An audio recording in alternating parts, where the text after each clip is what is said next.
Yang berbahagialah mereka yang menjadikan firman Allah berdiam dalam hatinya dan menjadi kekuatan untuk hidup dalam syukur kepada Allah. Haleluya. Haleluya, haleluya, haleluya.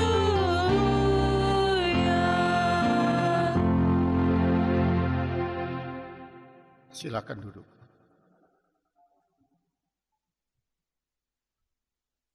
Salam Bapak Mama semua. Coba senyum, coba semua senyum dulu. Kata orang hitam ini kalau sudah senyum itu muka seperti batu. Kita sedang merayakan bulan keluarga. Hari ini minggu keberapa? Coba. Ketiga. 6, 13, 20. Hari ini kita baca 1 Timotius pasal 6 ayat 2b sampai ayat 12. Khotbah ini pasti panjang karena tidak ada kebaktian jam 10 toh.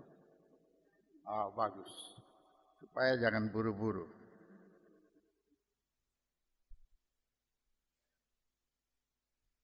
Timotius ini termasuk generasi kedua pemberita Injil sejak Yesus naik ke surga. Generasi pertama itu disponsori oleh 12 orang. Murid-murid Yesus yang kurang Yudas Iskariot ganti dan siapa? Nanti cari di Alkitab. Kemudian nanti ditambah lagi dengan 6 orang diaken. Stefanus dan lain-lain. Itu mereka generasi pertama pemberita Injil. Dalam perkembangan muncul generasi kedua yang kita baca di Alkitab. Salah satu orang dari generasi kedua ini Timotius ini. Orang muda yang mamanya orang Yahudi, dia bapak orang Yunani.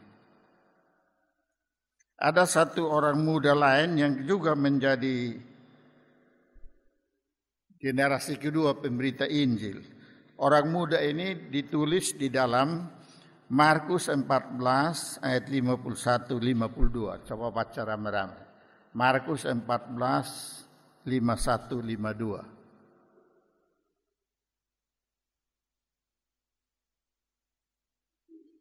Suka temu kok? Markus 14, 51-52. 1, 2, 3.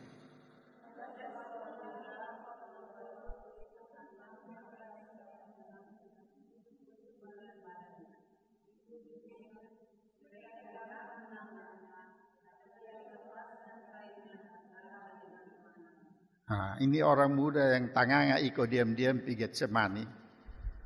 Karena Yesus dan murid-murid dong perjamuan di dia rumah. Dia dengar-dengar dong perjamuan, dong omong.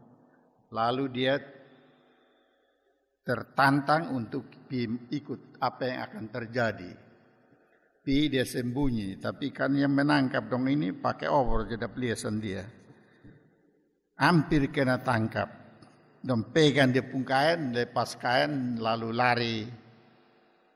Di situ bilang apa? Lari telanjang. Tengah malam itu siapa lihat siapa? Tidak ada, kecuali yang tulis ini yang alami. Dan namanya memang Markus. Yohanes Markus. Nanti kemudian dia bergabung juga dengan Paulus dan Barnabas. Jadi ini generasi kedua. Di antara generasi pertama ini ada beberapa yang luar biasa. Seorang dari yang luar biasa di antara generasi pertama ini ada Yohanes, ada Petrus. Menurut cerita Petrus itu diselipkan dengan kepala pibawa di Roma. Yohanes itu dibuang ke Pulau Patmos, tapi kemudian dia mati sesudah tua sekali.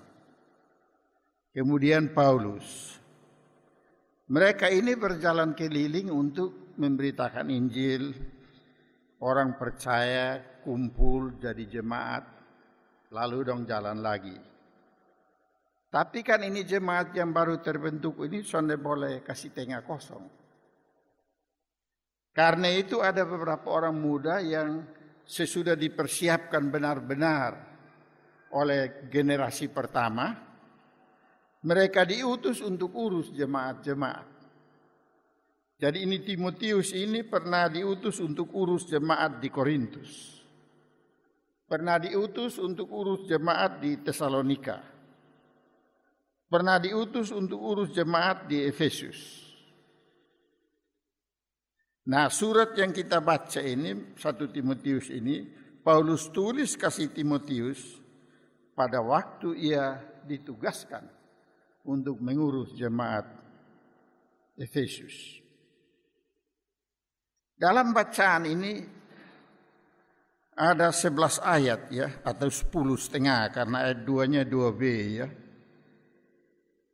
Cukup panjang, tapi dia pun inti itu hanya 2 hal. Ada 2 masalah pokok di jemaat dan karena itu Timotius pun tugas juga. Jadi kita mulai satu-satu. Tugas pertama untuk menghadapi masalah. Timotius mesti terus mengajar jemaat tentang kebenaran Injil. Dan kebenaran Injil itu bersumber dari perkataan Tuhan Yesus. Itu yang kita baca di nats ini. Dengan demikian orang-orang percaya itu tidak hanya bilang percaya Yesus. Tidak. Semua orang bisa bilang percaya Yesus. Tapi Paulus bilang itu belum cukup kawan. Orang mesti diajar untuk percaya Yesus sambil mengikuti ajaran yang benar. Ajaran yang sehat. Karena muncul ajaran sakit. Ajaran sesat. Jadi beriman kepada Yesus berarti percaya pada pribadi Yesus sebagai Tuhan dan Juru Selamat. Dan selanjutnya berpegang kepada ajaran yang benar. Ajaran yang sehat. Supaya jangan kena bodoh. Dengan demikian percaya itu bukan iman yang tak bodoh-bodoh. Tapi iman yang berhikmat. Iman yang tahu pasti apa itu kebenaran.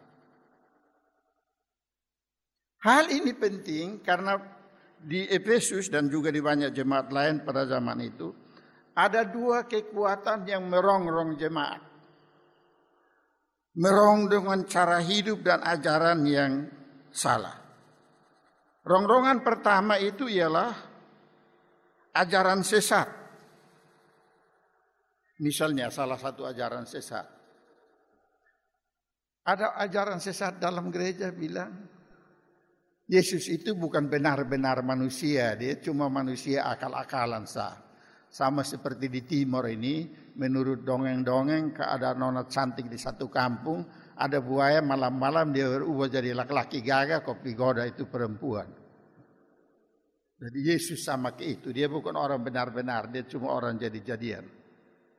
Ajaran ini harus dilawan dengan ajaran sehat, bahwa Yesus itu betul manusia. Dia lahir, dia berjalan, dia besar, dia makan minum, dia tidur, dia berkawan, dia omong, dia marah. Jadi dia orang benar-benar. Itu salah satu ajaran sesat. Zaman ini kita juga berhadapan ajaran sesat baru. Bilang laki-laki boleh kawin dengan laki-laki. Perempuan boleh kawin dengan perempuan. Zaman ini. Dan jangan sangka di Kupang sana ada. Dan dong baca Alkitab, lalu dong mengajar bilang ini sesuai dengan Alkitab, bahwa laki-laki kawin dengan laki-laki sesuai Alkitab. Tertahu yang mana, nanti Bapak Maron cari sendiri. Dan banyak gereja di dunia ini yang sudah memberkati pernikahan sejenis. Perempuan dan perempuan, dong setuju buat jadi, itu perempuan dan perempuan jadi suami istri, itu karena mana? Nanti kalau ketemu baru tanya senong. Lalu muncul perdebatan, ya tapi dong sana ada anak. Tapi yang membela ajaran sesat ini bilang tidak dong bisa angka anak. Tapi beta bayangkan kalau dong angka anak, 2 laki-laki, 1 suami, 1 istri dong angka anak. Lalu dong ajar dong anak itu buat panggil laki-laki yang 1 mama, panggil laki-laki yang 1 perempuan. Ini anak umur 4 tahun mulai masuk PAUD, dia mama yang laki-laki piantar. Jika tumbuh anak-anak lain yang dong mama yang perempuan antar. Pasti dia bingung, dia lihat kebat pumbap mama lain. Itu kan gila. Ini ajaran sesat sekarang. Ada ajaran sesat lain yang kita tidak sadar yang bilang asal percaya Yesus. Biar sana gereja, sana baca Alkitab, asal percaya Yesus. Betul masuk surga. Ada yang bilang biar sana gereja rajin berbuat baik. Itu bentuk-bentuk ajaran sesat. Dan Timotius menghadapi dengan sebagian ajaran sesat seperti itu. Tapi ada ajaran sesat kedua. Nanti Bapak orang kasih tahu beta ada di sini kau saudara. Di bacaan kita itu bilang begini. Orang-orang yang suka bersilat lidah. Bersilat lidah itu bahasa Kupang bilang apa?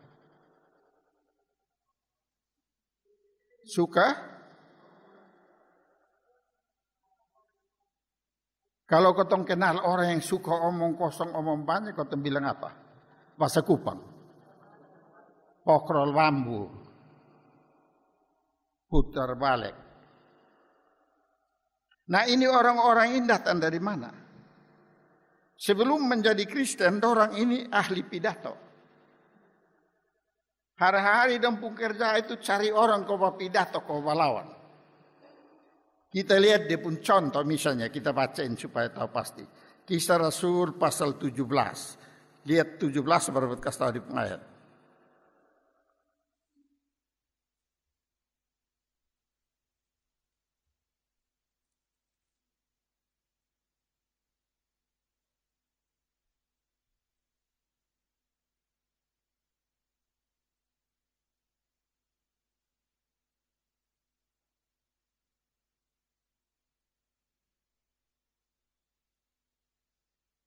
Kita baca saja ayat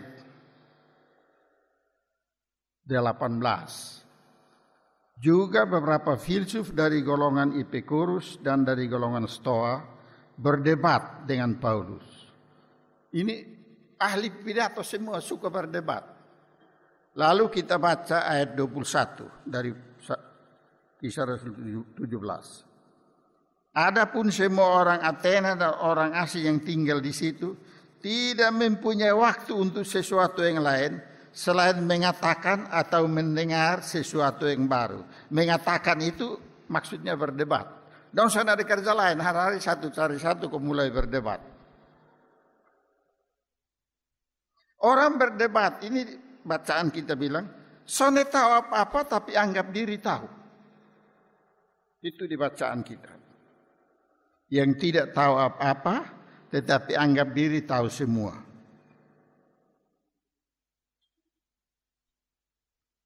Itu ayat 4. Berlagak tahu padahal tidak tahu apa-apa. Bapak Mama kalau rapat majelis jemaat di sini sana ada debat kok. Halo. Menyau dulu.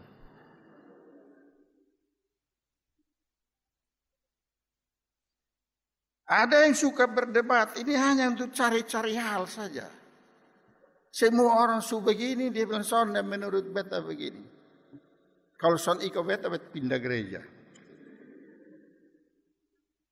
Mencari-cari soal di ayat 4. Nah penyakit bersilat lidah, mencari-cari soal, pokrol bambu, suka berdebat itu, membuat gereja yang Timotius urus dan yang juga gemit terjadi dengki atau iri hati, terjadi perpecahan, cedera, fitnah, curiga, percecokan, perselisihan. Semua ini membuat orang kehilangan pikiran sehat. Kalau orang Sumara kan pikiran sehat son ada leto. Maka kita ketemu orang di belai bet Sumara bet son pusing. Nah itu kan sehat su hilang, dia otak su sakit. Dalam gereja yang Timotius urus ada masalah itu. Maka Timotius terpanggil untuk menjaga dan mengajar jemaat itu buat berpegang pada ajaran sehat, menghindari perdebatan yang tidak perlu. Timotius terpanggil untuk menjadi teman dan penasihat. Kita baca di ayat 2b itu, coba lihat yang tadi awal itu. Coba baca ramai-ramai. 1, 2, 3. Nah, itu dua pekerjaan, ajarkan dan nasihatkan. Ajar ini artinya kumpul orang kau ajar. Kebaktian ini ada unsur pengajaran. Katekesasi sidi ada unsur pengajaran.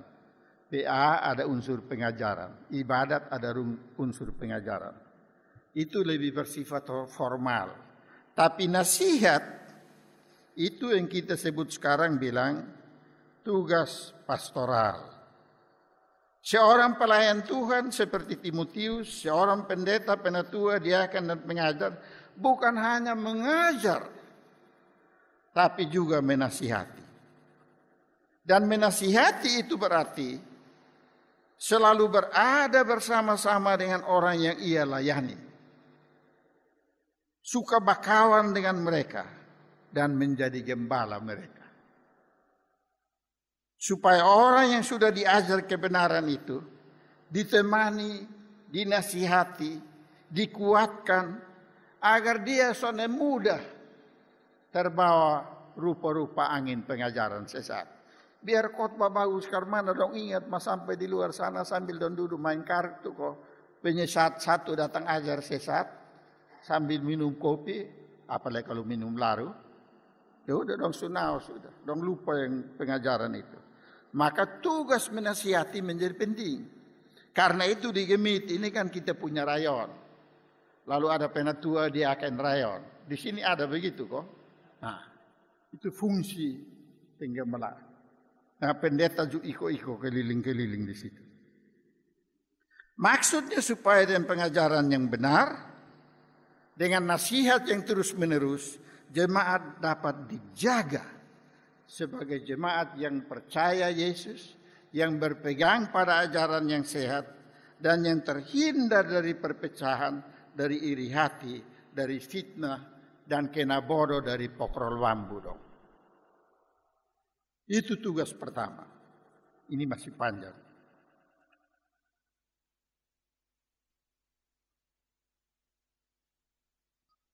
Ada tugas menasihati khusus kepada orang-orang tertentu dalam jemaat. Yaitu nasihat kepada ayat 5 kita baca. Bagian akhir. Ada yang mengira, sambung dulu.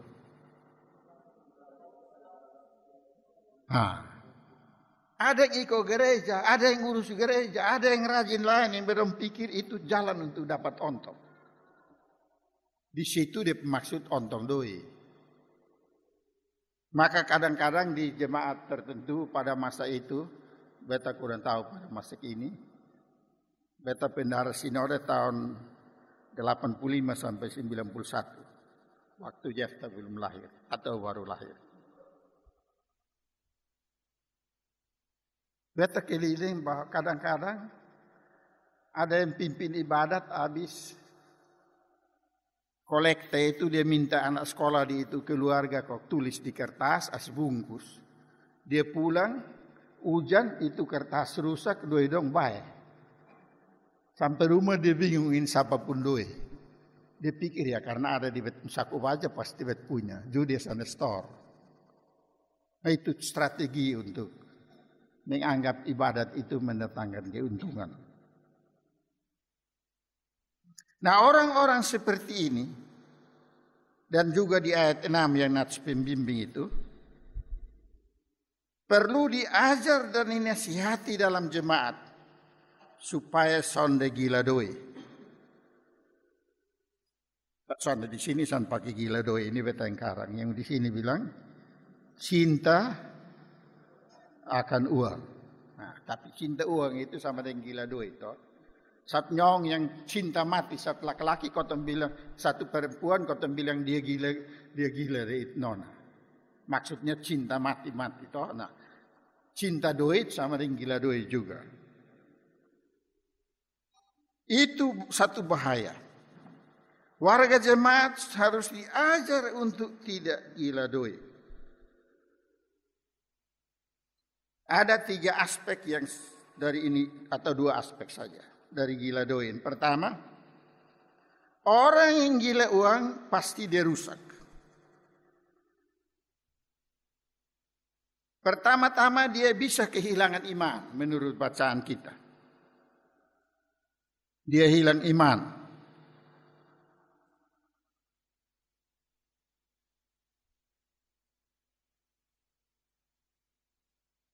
Di ayat 8, 9 itu dijelaskan.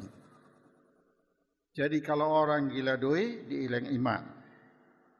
Dia juga hilang cinta kasih kepada sesama. Ada orang miskin, mau datang minta tolong 5.000 saja, orang timur bilang saya niman. Soalnya ada apa-apa. Padahal nanti soalnya ada orang baru diangkat di pundak dong hitung satu lembar habis begitu orang datang dia sembunyi. Itu gila doi. Gila doi itu ada hubungan dengan ingin kaya.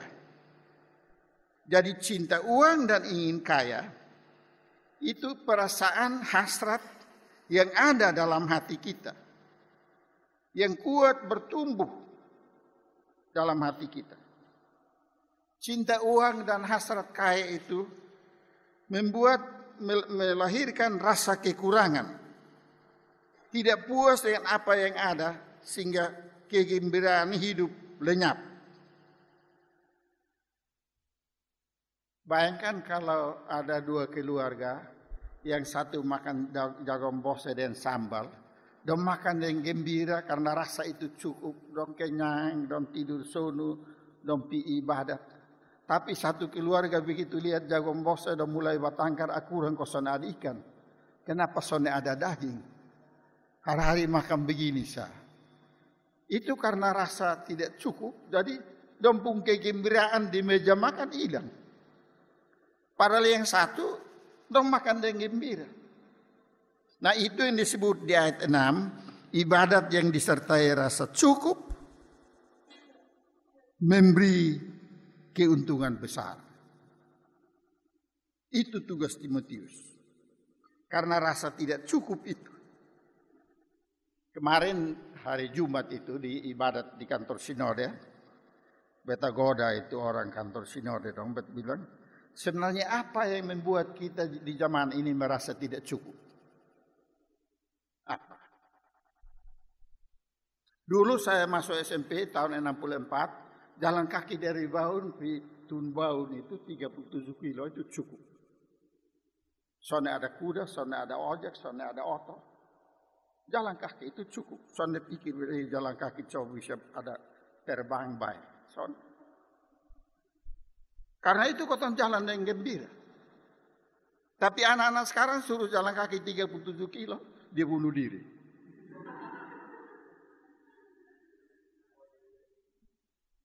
Jadi apa yang membuat kita merasa tidak cukup? Karena dunia ini menawarkan kita banyak barang lain yang kita sana punya di rumah.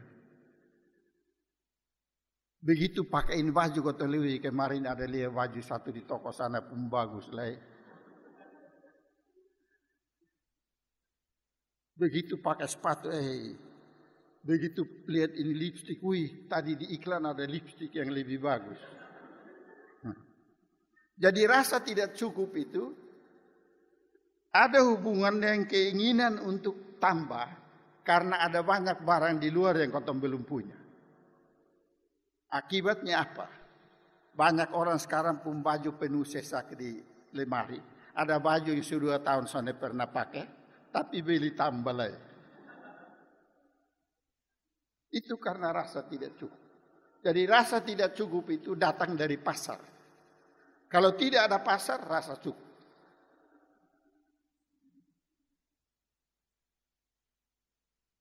Dan para pelayan juga sering digoda dengan rasa tidak cukup. Misalnya kalau kunjungan kok di satu keluarga, biasanya dong belanja yang bagus-bagus tuh buat kan pendeta mau makan.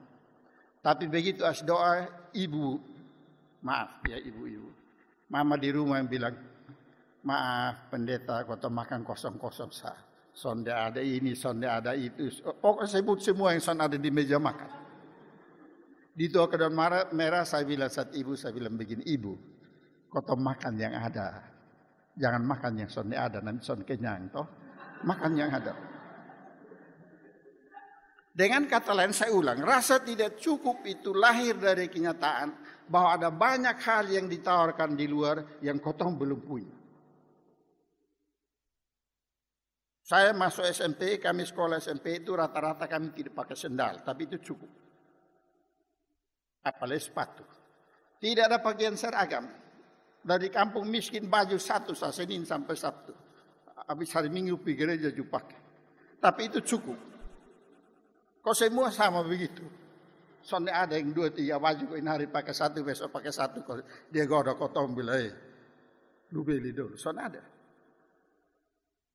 Jadi saya ulang, rasa tidak cukup itu muncul karena di luar sana ada banyak barang yang ditawarkan pada kita yang kau belum punya. Akibatnya yang ada di rumah kau tidak hargai. Karena mimpi untuk mendapatkan yang belum ada. Dan tidak menghargai yang Tuhan sukasi di dalam rumah. Saya kasih tahu satu barang. Bapak Mama. Sebenarnya orang yang malas bikin kebun itu dong bikin rusak tepung hati. Karena dong lihat bottom pun tubuh, dong ciptakan lupa-lupa alat buat bottom pun tubuh. Coba hitung, untuk rambut perlu berapa alat? Gunting dan sisir, ada berapa macam model sisir di toko sana? Dulu sana ada, jadi kau bikin dari bambu itu cukup. Itu sisir bambu, itu potong sisir sekaligus katom bereng kutu dong juga keluar. Ya.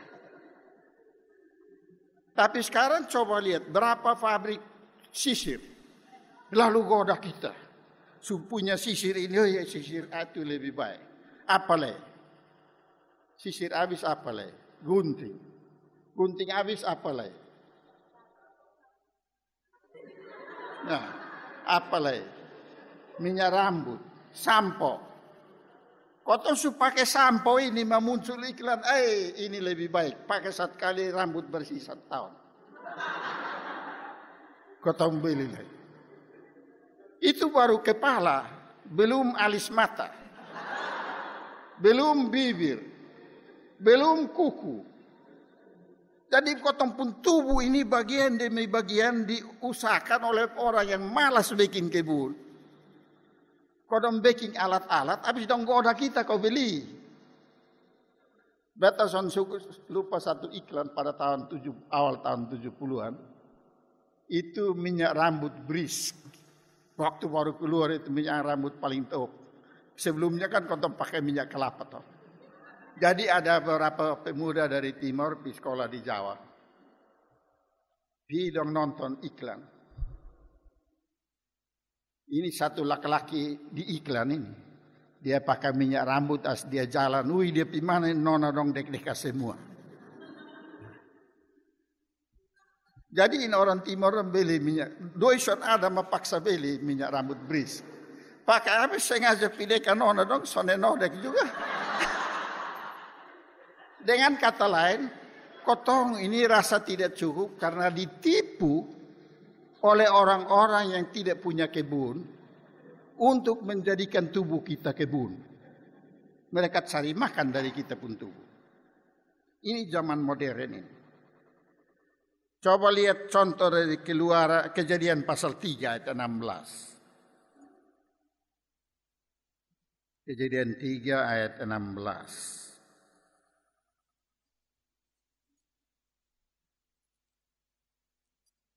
Suka tumu kok.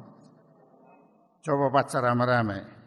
Maaf, bukan ayat 6, bukan 16. Coba baca 1, 2, 3.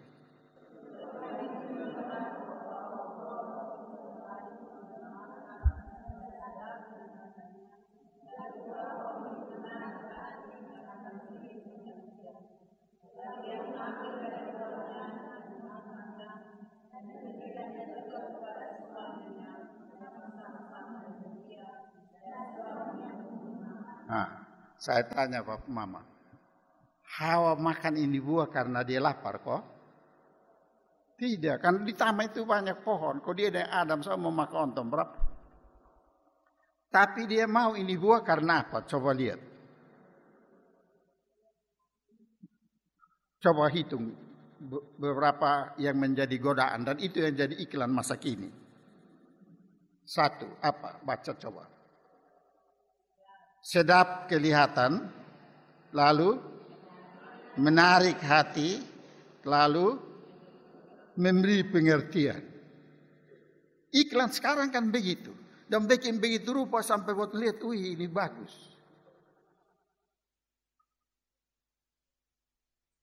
Jadi biar sukinya juga tong beli, supunya juga beli.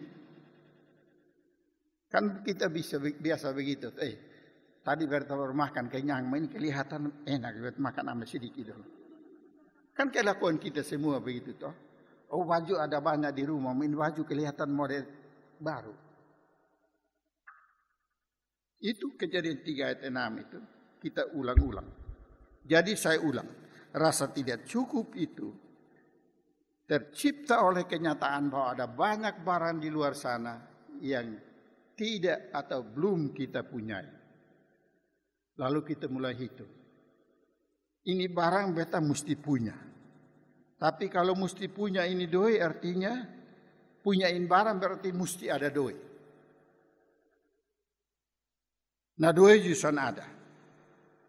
Lalu karena itu mulai memperbudak diri kot cari doi juga. Di bacaan kita bilang menyiksa diri. Kerja setengah mati main bukan untuk makan tapi hanya untuk beli lipstik kau taruh pakai di bibir. Banyak orang perumah ini bukan ini nama apa yang di lantai ini. Keramik. Bagus tapi nanti pabrik dong takusan laku dong bikin keramik warna lain sedikit. Akhirnya kau rapat majelis kau buat keramik sudah ketinggalan zaman. Doi buang ganti baru. Padahal ini masih baik nih. Jadi bukan hanya manusia tapi gereja juga gila uang. Karena mau barang baru. Saya pernah bilang satu teman, tapi dia sementara doi buang di keramik dong kau ganti baru. Beta tanya, su pizza kok sonde, kenapa ganti? Ada model baru, warna baru yang bagus. Beta tanya dia, keramik taruh di lantai untuk apa? Untuk injak bukan? Hanya untuk injak saja, kenapa ganti tiap tahun? Tapi kita digoda oleh dunia luar. Kalau baju satu harga 100.000, kenapa mesti beli yang 1 juta? Kok sama sah? Biar 1 juta justru pakai tutup badan semua. Akibatnya kita tidak lagi berpikir tentang orang lain. Tapi berpikir tentang bagaimana tubuh kita itu dihias dengan barang-barang di luar sana kok. Potong jalan masih 1 kilo orang sulia potong pun luar biasa. Lalu potong menyiksa diri, lupa sesama, lupa Tuhan. Dan kalau tiap minggu dapat undangan kumpul keluarga potong mengomel. Kan sekarang ini kadang-kadang dapat undangan kumpul keluarga dari orang buat sonde kenal toh. Di sini sonde kok. Halo.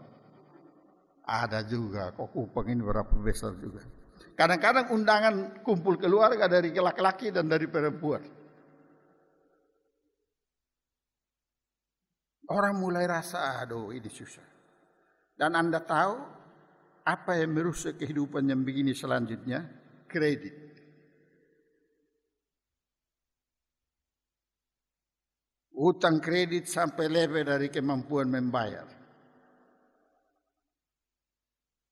Beli online, Lihat di iklan barang bagus muncul datang, aduh di Kupang sebenarnya 50.000, di iklan potong bayar 200. Itu bagian dari kehidupan kita. Manusia menjadi egois. Ia menyembunyikan hartanya, tidak mau berbagi dan tidak mau hidup bersyukur kepada Tuhan. Inilah yang Yesus sebut menyembah Mammon. Itu tugas pertama. Aspek pertama. Sekarang aspek kedua. Itu di ayat 6. Timotius harus mengajar jemaat supaya ibadat disertai dan rasa cukup memberi keuntungan. Kalau di ayat 5 keuntungan itu keuntungan uang. Tapi ini dia punya keuntungan lain, nanti saya jelaskan. Timotius wajib mengajar jemaat untuk tidak menjadi orang yang gila uang karena gila barang. Tidak mau menjadi orang yang gila uang karena tiap hari gila barang baru, padahal yang lama dong masih baik. Tapi mencukupkan diri dengan apa yang ada. Karena itu Paulus tulis ke Timotius, ingat, kotong lahir telanjang, pulang telanjang. Kotong lahir datang telanjang, orang lain kas pakai pakaian. Kotong mati juga orang lainnya kas mandi, kas pakai pakaian. Biar sertifikat ada 10 jusan bawah. Ada cerita mengenai Alexander Agung. Itu pahlawan dari Yunani yang menaklukkan hampir seluruh Eropa dan sebagian Asia. Yang menciptakan budaya yang disebut budaya Helenis. Yang membuat bahasa Yunani itu menjadi bahasa untuk satu wilayah yang luas di sebagian Asia dan sebagian Eropa. Yang menyebabkan bahwa Alkitab PB ditulis dalam bahasa Yunani. Dia punya segala sesuatu. Waktu sakit dan semua mati, dia panggil dia pengawal dan bilang begini. Kalau beta mati, bikin beta peti, askas masuk beta pun tubuh, beta pun tangan dong kas tengah di luar. Tapi kas melenggang begini, di luar peti. Dia bilang, kenapa begitu? Biar orang dong lihat bahwa beta pulang kosong. Sampai yang bawa apa-apa. Halo? Itu yang Paulus suruh Timotius kasih ingat di sini.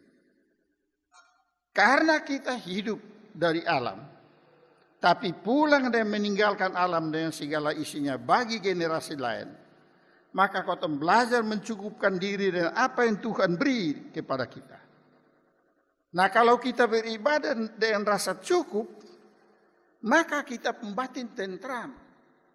Kalau kita makan dengan rasa cukup, kita makan dengan gembira. Bayangkan kalau kita tumis bunga pepaya, makan dengan nasi panas-panas, ikan sardin yang halus-halus. Makan dengan gembira itu nikmatnya luar biasa. Tapi anak-anak yang ingin ganti super mie dengan tukar bunga pepaya dan super mie, dia mengomel. Mama insan jual ini bunga pepaya dan kau beli super mie sama. Akibatnya orang tani jual bunga pepaya 1 sapai, beli super mie 1 bungkus. Sampai di rumah makan kurang, anak anda berpukul. Padahal kalau olah itu bunga pepaya 1 sapai, seisi rumah makan dan lebih untuk kali berikut. Itu rasa cukup. Jadi saya ulang. Ibadat yang disertai rasa cukup akan melahirkan kita hidup dengan gembira. Hidup dengan rasa syukur. Hidup dengan suka berbagi dengan orang yang tidak punya. Karena kita tahu bahwa yang ada yang dalam diri kita itu Tuhan yang kasih. Dan kita menikmati dengan rasa syukur. Dan kebutuhan yang paling mendasar adalah makanan dan pakaian.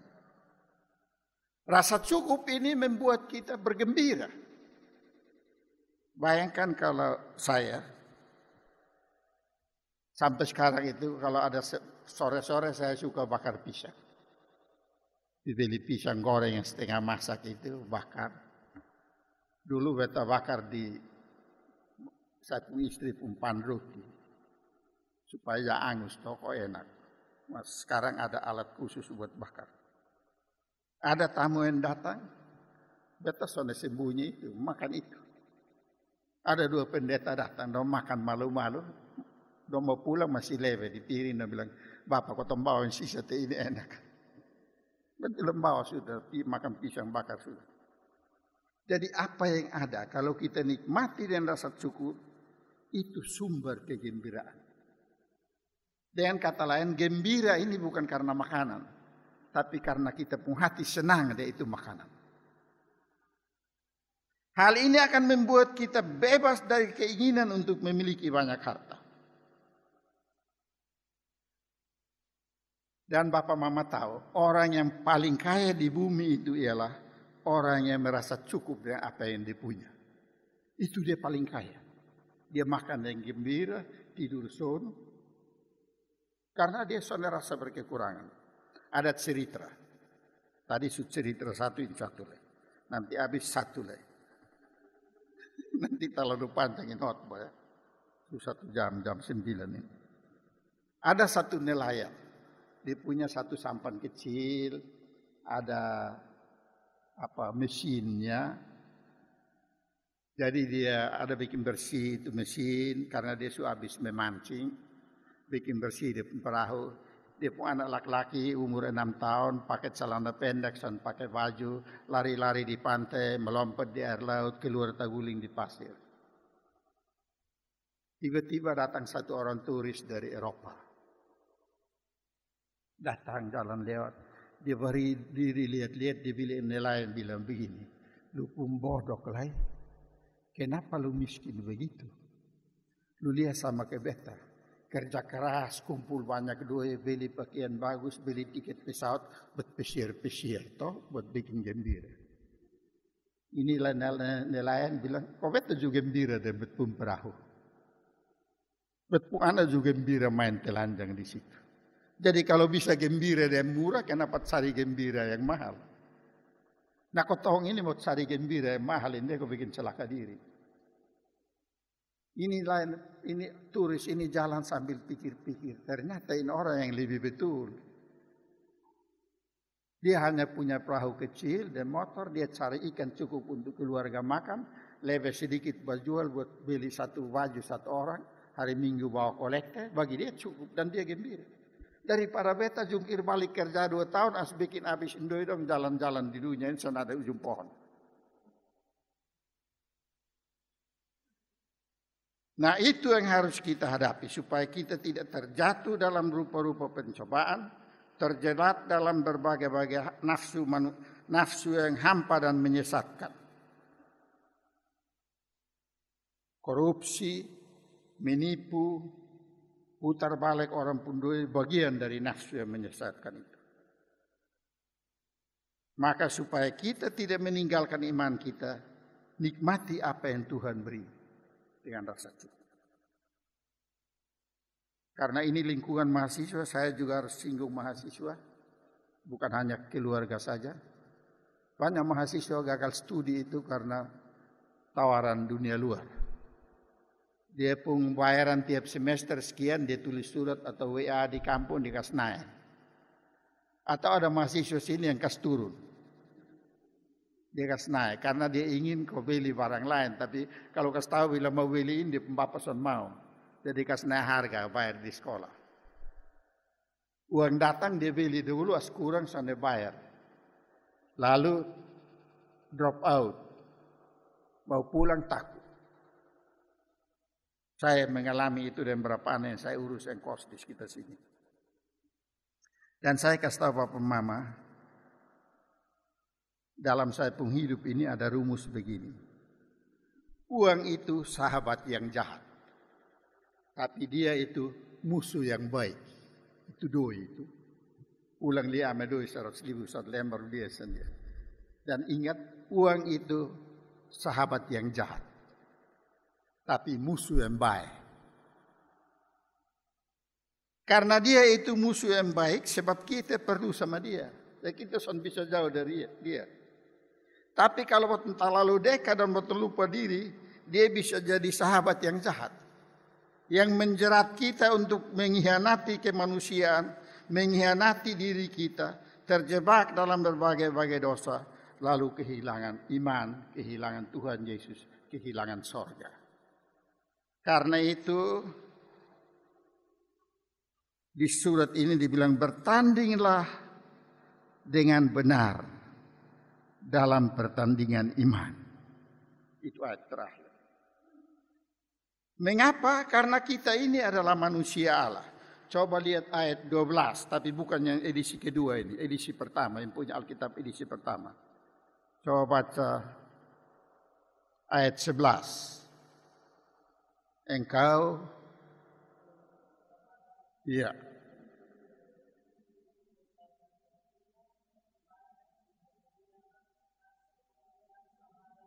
Terima kasih. Di situ orang percaya disebut manusia Allah. Edisi kedua bilang manusia kepunyaan Allah. Jadi kalau kotong su Kristen ini kotong manusia Allah, bukan manusia doi lain. Tapi manusia Allah. Manusia yang dikuasai oleh Allah, bukan dikuasai oleh doi. Karena kotong dikuasai oleh Allah, kotong oleh milik Allah, maka kita berlomba bukan untuk siapa paling punya doi paling banyak, tapi berlomba untuk meraih hidup yang kekal. Itu kita baca bersama-sama di ayat 12. 1, 2, 3.